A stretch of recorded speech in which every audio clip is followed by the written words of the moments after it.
हंसी वादियाँ, बर्फ से ढके पहाड़, झिलमिलाती हुई झीलें, फिजाओं में घुली मोहब्बत और सन्नाटों में चीरता हुआ हरिनाम।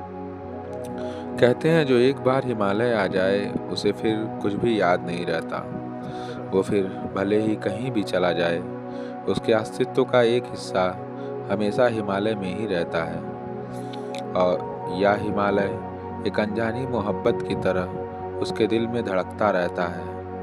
हम मैदानों के लोगों के लिए गंगा किसी नई नवेली दुल्हन की तरह है, जिसकी चाल में एक ठहराव है और जिसकी ध्वनि में एक गांभीर्य, जिसके मार्ग को जैसे प्रभु श्री राम की जीवन गाथा यानी रामायण की तरह पहले से ही किसी वाल्मीकि ने लिख दिया हो,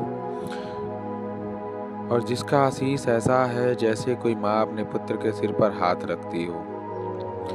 पर यहाँ इन पहाड़ों पर गंगा का एक अलग ही नज़ारा देखने को मिलता है। जैसे किसी नवयौवन सी लड़की सा अल्हड़पन या किसी छोटी सी बच्ची की अटखेलियाँ। पहाड़ों से गिरती हुई गंगा किसी छोटी सी बच्ची की तरह किसी नियम, कोई मार्ग को नहीं मानती और ना पहचानती है। वो तो बस कभी इस ओर तो कभी उस ओर ऐसे बह निकलती है जैसे नवयौवन सी लड़की के पैर चलते हुए आनंद में कभी इधर तो कभी उधर पड़ रहे हों।